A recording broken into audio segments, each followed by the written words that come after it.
다음 전화 받아볼게요. 여보세요? 여보세요? 네, 안녕하세요. 네, 안녕하세요. 예, 반갑습니다. 나이가 어떻게 되실까요? 저는 60년생 65세라고요. 예, 65세 어머니. 아직은 네. 한창이신데요. 네. 원장님과 어디 불편하신지 직접 이야기 한번 나눠보실게요. 네, 어머니 안녕하세요. 네, 안녕하세요. 네, 어머니 어디가 불편하세요? 저는 한 7년 전에 연골 파열돼서 연골 시술 받았어요. 아이고. 관절 내시경 수술이요? 예, 근데 네. 그 시술 받은 후에 무릎이 항상 아프다고요. 계속 아파요? 그냥 아파요. 그래서 네. 제가 병원에 갔던 게 연골이 다 다슬어서리 네. 연골 바꿔라 하더라고요. 근데 제가 네. 아직 이 나이에서 좀 바꾸다가는 아쉬워서 근데 너무 연골 아픈데 무릎이 아팠는데 어서는 골반이가 따라서 아파서 걱정돼서 그런다고요. 아, 골반도 또. 어머니 안 혹시 좋으시고. 땅바닥에 앉았다가 일어나실 때 많이 아프고 그러세요? 그건 아프죠. 그래 이거 아픈 다리를 양말 신을 때 무릎 소파에 앉아 무릎에다 올려놓고 신대도 그게가 안 된다고. 엉덩이도 아프셔서? 예. 아, 그런 경우가 있으시구나. 그런 경우가 있을 수 있어요. 있어요? 왜냐하면 우리 몸이 예. 퇴행성 관절염 이제 나이가 드시면서 조금씩 관절이 수명이 짧아지면서 망가지는 거잖아요. 아, 예. 근데 그게 허리에도 생기고 고관절에도 생기고 무릎에도 생긴단 말이에요. 네네. 그런데 사람들이 이제 진단이 무릎처럼 간단하게 진단이 되고 대부분 증상을 빨리 자각하는 관절이 있는 반면 허리나 고관절은 잘 증상이 비슷하기 때문에 감별이 잘 안 돼서 적절하게 시기를 놓치시는 분들이 있어요.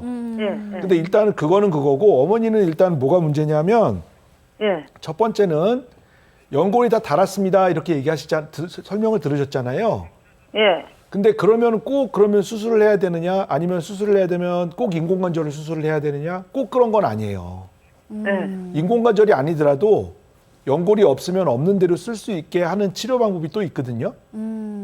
그래서 염증을 줄여주고 연골이 없어도 다리 네. 정렬 상태를 일부러 똑바로 맞춰놓으면 망가지는 속도가 줄어들기 때문에 인공관절을 안 하고도 쓸 수 있는 방법이 있는데 어머니가 그런 걸 모르시면 결과적으로는 계속 집에서 결국 시간만 보내시다가 나중에 가서 어쩔 수 없이 떠밀려서 인공관절 수술을 하시게 되는데 네. 어머니가 내시경 수술을 하시고도 이렇게 증상이 계속 나빠지는 이유 중에 제가 보기에는 그것도 한 몫을 했을 것 같아요.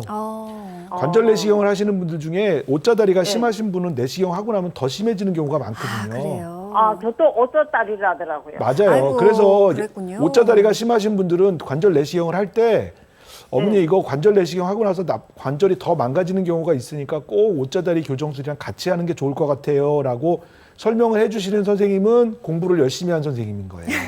그러니까 그런 선생님들을 만났으면 어머니가 그런 건 몰랐어요. 그러니까요. 그런 건 고생을 덜 하지 몰랐어요. 않을까 하는 생각이 드는데 지금이라도 예. 어머니가 지금 고관절도 불편하시고 허리도 불편하시고 무릎도 불편하시고 그러면 예. 같이 이제 이런 것들을 체크해 줄 수 있는 선생님들을 찾으셔서 앞으로 더 망가지기 전에 인공관절 안 할 수 있는 방법을 찾아보시는 게 좋을 것 같아요. 네. 그래요?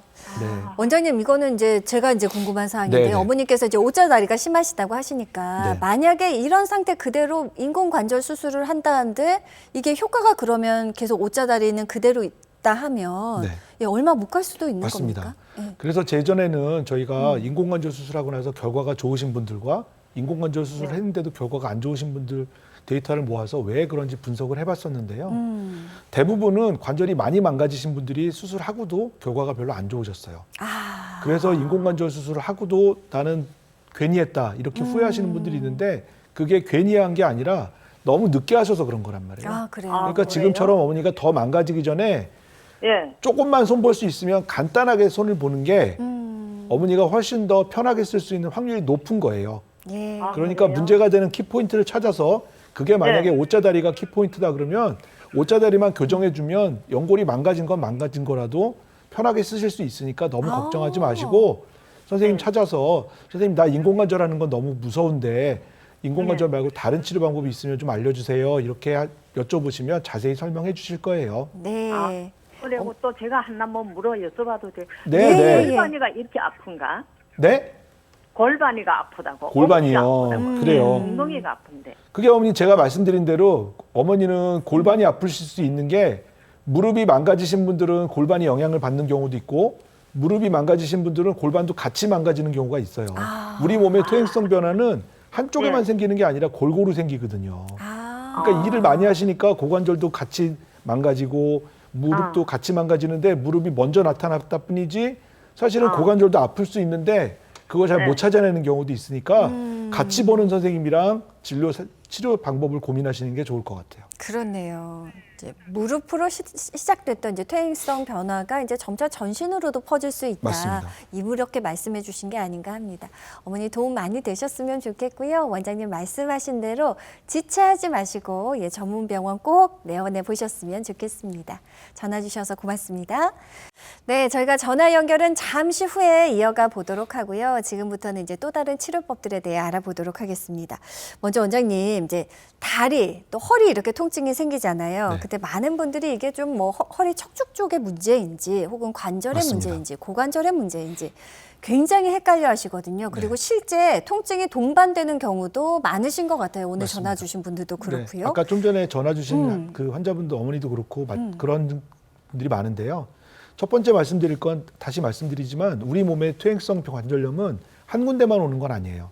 허리에도 오고 고관절에도 생기고 어깨에도 생기고 무릎에도 생기고 발목에도 생깁니다. 어떤 게 먼저 오냐에 따라서 증상이 발현되는 거지 동시에 진행되고 있기 때문에 비슷하게 관절이 혼동되는 경우에는 퇴행성 관절이 그 증상이 혼동되는 경우에는 잘못하다가는 진단을 못 하시고 놓치는 경우가 있으신데요. 대표적인 게 허리와 고관절의 증상입니다. 이 증상이 비슷한 이유는 척추의 증상을 유발하는 가장 흔한 원인이 되는 좌골신경이 고관절 주변을 주행하기 때문에 증상이 굉장히 비슷해요. 네네. 그래서 이 두 개를 감별하는 게 중요한데 첫 번째 왜 어떤 게 증상이 틀리냐 하면 통증 자체가 다릅니다. 관절을 움직일 때 관절 자체에서 느껴지는 통증이 메인이라면 주된 거라 그러면 고관절 증상이고요. 신경 증상처럼 다리가 저리거나 땡기거나 쭉 뻗쳐나가는 이런 증상이 있거나 감각이 이상하거나 감각이 둔해지거나 이런 감각 증상이면 척추 질환일 가능성이 많습니다. 네네네. 위치가 좀 다를 수 있는데 막연히 엉치가 아프다 이런 거는 척추 질환일 가능성이 많고요. 사타구니가 아파요 선생님. 양반다리 할 때 힘들어요. 이거는 고관절 질환일 가능성이 많고요.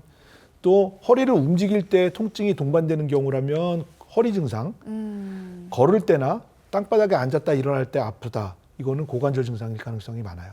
그래서 허리 증상의 대표적인 거는 디스크가 신경을 누르는 디스크 탈출증, 척추관에 퇴행성 관절염이 생겨서 관절이 지나가는 신경이 지나가는 관이 좁아지는 척추 환엽작증이 대부분의 허리 증상이고 고관절은 흔한 원인이 물이 차는 경우나 또는 퇴행성 관절염 그리고 아주 드물지만 젊은 나이에 무혈성 괴사라는 병이 생기는데 이때는 초기에 진단을 하기가 굉장히 어렵기 때문에 허리 증상이랑 혼돈되시는 분들은 고관절과 허리 진료를 같이 보시는 게 좋겠습니다. 확실한 건 정형외과 전문의 선생님 계신 병원에 내원하시면 아마 알아서 충분히 검사를 하고 변별을 해주시지 않을까 합니다. 자, 그렇다면 이제 다음 또 다른 치료법에 대해서 알아볼 텐데요. 원장님 앞서 이제 꼭 수술만이 답이 아닐 수 있다. 맞습니다. 그 전에 충분히 치료법이 있다. 그 가운데 이제 줄기세포를 이용한 치료법들이 요새 굉장히 각광받고 있습니다.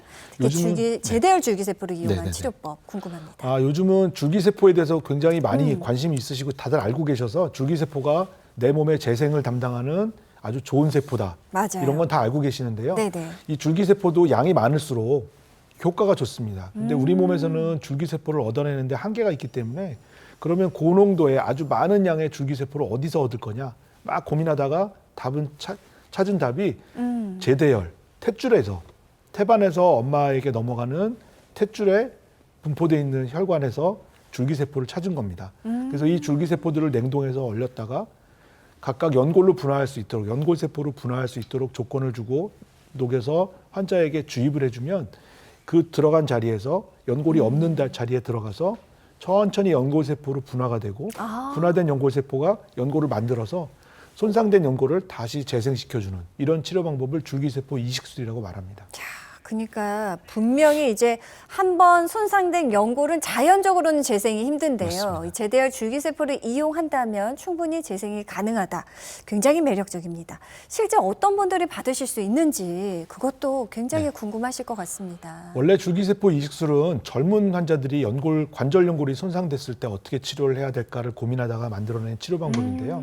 이게 치료 효과가 쌓이면서 보니까 네. 퇴행성 관절염 환자들, 연세 많으신 퇴행성 관절염 환자에게도 적용할 수 있겠다. 이렇게 돼서 지금은 오히려 퇴행성 관절염 환자들의 치료로 더 많이 사용되고 있고요. 네네. 여러 가지 치료를 했는데도 무릎이 통증이 심하신 분들도 줄기세포 이식술을 고민하실 수가 있습니다. 오. 그리고 아까 전화 주신 분처럼 인공관절 수술을 권유받았는데 나는 인공관절 수술을 너무 싫어. 나는 인공관절 수술을 안 하고 싶어. 이런 분들은 또 차선책이 될 수 있는 좋은 치료 방법이 될 수 있을 것 같고요. 네. 연세가 많으시거나 또는 만성질환이 있어서 큰 수술, 인공관절처럼 큰 수술은 부담이 있으신 분들, 이런 분들이 또 다른 차선책이 될 수 있을 것 같습니다. 네. 자, 줄기세포 이식술 받으신 분들 실제 사례 궁금하시죠? 먼저 59세 여성분이십니다. 이제 연골 주사에도 효과가 없고 무릎 통증이 굉장히 심하셨던 분이시죠? 예. 보시면 젊은 나이 59세인데도 불구하고 시술 전에 관절경 사진을 보면 연골이 다 벗겨져 있고 계란 노른자처럼 보이는 게 다 뼈입니다. 아이고. 그래서 뼈가 관절에 다 노출이 돼서 근데 저렇게 무릎 관절에 들어가 있는 물에 관절에게 뼈가 노출이 오래되면 뼈에 있는 살아있는 조직들이 다 없어져 버리는 괴사가 생기기 때문에 그래요. 결국은 저 뼈는 주저앉고 재생 능력이 떨어질 수밖에 없거든요. 그러니까 치료 목적은 저렇게 노출된 뼈를 빨리 연골로 덮어주는 게 치료 목적인데 예. 그래서 줄기세포 이식술을 시행하셨고 18개월이 지나고 나서 다시 내시경을 보니까 거의 정상 연골로 덮여져 있는 소견을 볼 수 있었습니다. 그대로 방치했다면 골 괴사까지도 갈 수 있었던 우리 59세 여성분, 줄기세포 이식술을 통해서 매끈하게 재생된 모습 확인하셨습니다. 자, 많은 분들 고민 전화 주고 계신데요. 이쯤에서 여러분들 고민 해결 도움 드려야겠죠. 자, 걷거나 계단 오르실 때 통증이 느껴지십니까? 혹은 움직일 때마다 부딪히는 소리, 통증 느껴진다 하시는 분들 조금 더 서둘러 주시기 바라겠습니다.